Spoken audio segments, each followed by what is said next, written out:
قرآن پاک میں سورۃ البقرہ میں، سورۃ آل عمران میں، سورۃ المائدہ میں، سورۃ الانفال میں، سب سے زیادہ سورۃ البراءہ میں منافق صحابہ کا ذکر ہے. اور نبی اکرم صلی اللہ علیہ وسلم نے صراحت سے اپنی حدیثوں میں یہ ارشاد فرمایا کہ میرے صحابہ میں منافقین ہیں. وہ حدیثیں بھی میں آپ کے سامنے پیش کروں گا. اب ظاہر ہے کہ نبی صلی اللہ علیہ وسلم امت کو بتا رہے ہیں اور سیرت کی ہر کتاب میں ان کے بارے میں تذکرہ فرمایا گیا ہے اور قرآن پاک کی آیات صراحت کے ساتھ ان کا ذکر کر رہی ہیں. اب اس کے بعد وہ ملا، وہ مولوی، وہ مفتی، وہ قاضی جو ایک جھوٹ بول رہے ہیں کہ تمام صحابہ مقدس اور تمام صحابہ عادل، وہ قرآن میں تحریف کر رہے ہیں، وہ حدیثوں کو جھٹلا رہے ہیں، وہ نبی پاک علیہ السلام کی شان میں گستاخی کر رہے ہیں، وہ منکرین حدیث ہیں، ان پر اللہ کی لعنت، قرآن کی آیت کی روشنی میں ان پر اللہ کی لعنت، فرشتوں کی لعنت، نبیوں کی لعنت. السلام علیکم ورحمۃ اللہ وبرکاتہ. الحمدللہ سوال کیا گیا ہے اور سوال کے ساتھ ویڈیو بھیجی گئی کہ سلمان ندوی صاحب ویڈیو کے اندر بیان کر رہے ہیں صحابہ کرام کو منافق کہہ رہے ہیں. تو سائل پوچھتا ہے کہاں تک درست ہے؟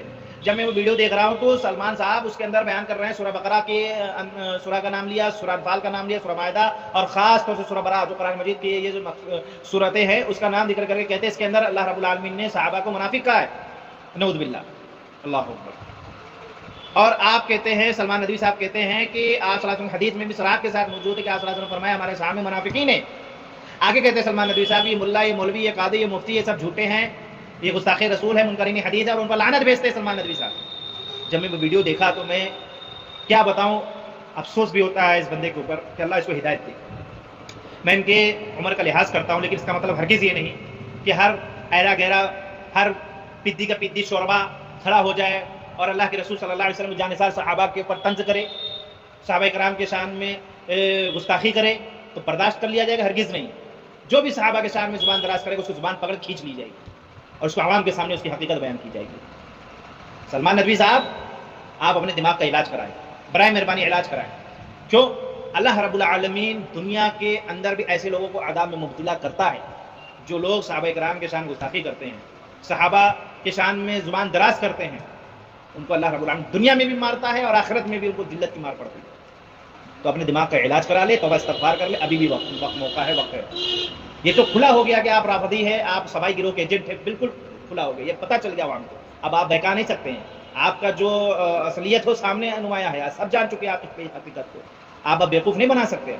آپ جس طریقے سے آیت کے ساتھ کھیل رہے ہیں، حدیث کے ساتھ کھیل رہے ہیں، ہمارا مفہوم اس کا کچھ بیان کر رہے ہیں، آپ ندوی کے لانے کے بھی حقدار نہیں. آپ ندوہ کو بدنام کرتے ہیں جناب. برائے مہربانی ندوی بھی نہ لکھا کرے آپ، کیونکہ ندوہ کے اندر اصول حدیث پڑھائی جاتی ہے، صحابی کا ڈیفینیشن بتایا جاتا ہے.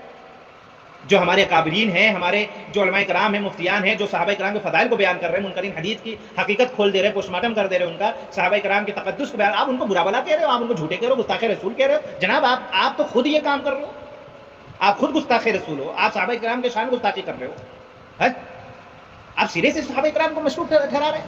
عوام کو بیوقوف سمجھ کے رکھا ہوا ہے کہ عوام الحمدللہ سمجھدار ہے اور سمجھ رہا ہے کہ جس حدیث کو آپ جیسے سمجھانے کی کوشش کر رہے ہیں نا، توڑ مڑوڑ کے اپنا اس میں مفاد تلاش رہے ہیں، یاد رکھیے اللہ کی مار پڑے گی آپ کو. اب پڑ رہی ہے، ذلت کی مار پڑ رہی ہے، لیکن آپ کے ہوش کے ناخن نہیں کھلا. آپ اللہ کے واسطے توبہ استغفار کر لے، ابھی بھی وقت.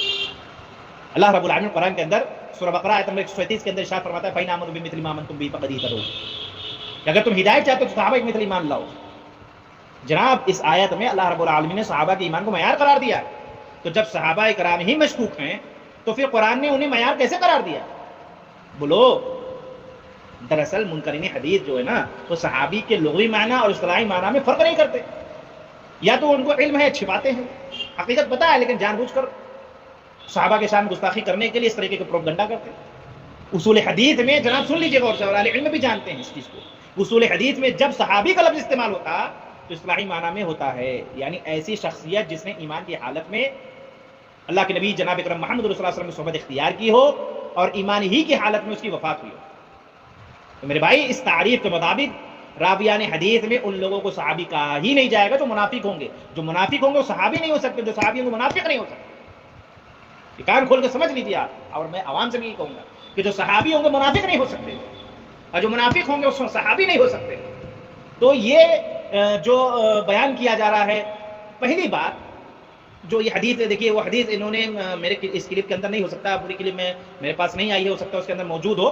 تو وہ حدیث جو صحیح مسلم کے اندر حدیث ہے تقریباً 7035 یا 7036 کی غالباً حدیث ہے کہ فی اصحابی 12 منافقا فیہم 8 لا يدخلون الجنة حتى یلیج الجمل فی سم القیاط.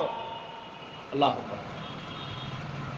یہ جو حدیث بیان کی جاتی ہے کہ اللہ کے رسول صلی اللہ علیہ وسلم نے فرمایا کہ میرے ساتھیوں میں سے 12 افراد منافق ہیں، ان میں سے 8 ایسے ہیں جو جنت میں داخل نہیں ہوں گے یہاں تک کہ اونٹ سوئی کے ناکے میں داخل ہو جائے۔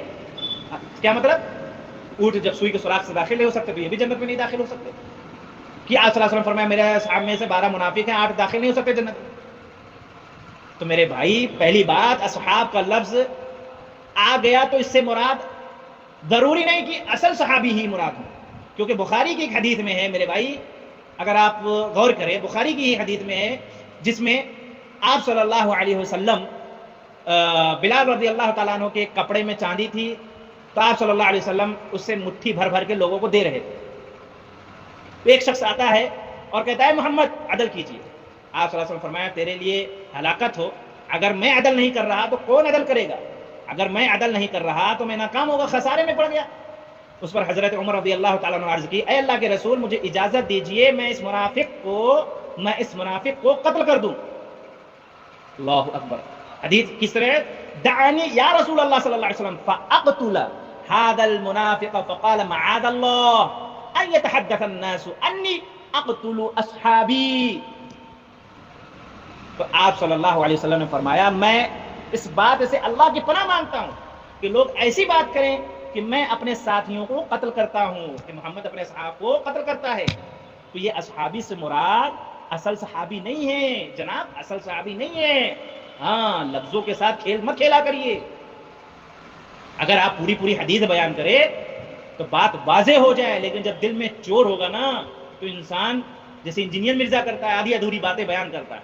ہاں، یہی تو غیر مسلم بھی کہتے ہیں کہ ان کے قرآن میں لکھا کہ جہاں کافروں کو پاؤ مارو کاٹو۔ وہ پوری بات نہ پڑھتے ہیں، نہ سمجھتے ہیں، نہ بیان کرتے ہیں۔ جب وہ قرآن مجید کی سیاق و سباق کو سمجھے، جب پورے معنی مفہوم کو سمجھے، شروع سے لے کے آخر تک کی بات کو سمجھیں گے، تبھی تو بات کا خلاصہ نکلے گا، تبھی تو عوام سمجھے گی جناب آپ بھی وہی کھیل کھیل رہے ہیں، آپ بھی وہی کھیل کھیلتے ہیں کہ آپ آدھی ادھوری باتوں کو لوگوں تک پھیلاتے ہیں، وسوسے میں مبتلا کرتے ہیں۔ اس لیے اللہ کے واسطے اللہ سے ڈریے، اللہ کا خوف رکھیے، ذرا برابر بھی اگر اللہ کا ڈر ہے اللہ کے لیے میں آپ سے یہی کہوں گا کہ توبہ استغفار کر لے۔ علامہ نبوی رحمۃ اللہ علیہ اس حدیث کی تحت شرح میں لکھتے ہیں کہ نبی کریم صلی اللہ علیہ وسلم جو فرمایا کہ میرے صحابہ سے 12 منافق ہے، تو اس کا مطلب صرف صحبت سے منسوب ہونا ہے، نہ کہ اصل صحابی، جیسے دوسری سند میں موجود ہے۔ یہاں لفظ میری امت سے ہے، اور ایک حدیث میں واضح بھی ہو چکا ہے فی امتی کا لفظ ہے کہ میری امت میں، بات سمجھ رہے ہیں؟ تو یہاں اصل صحابی نہیں لیا جائے گا۔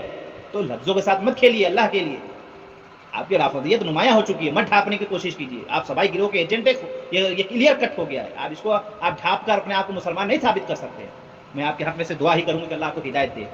السلام علیکم۔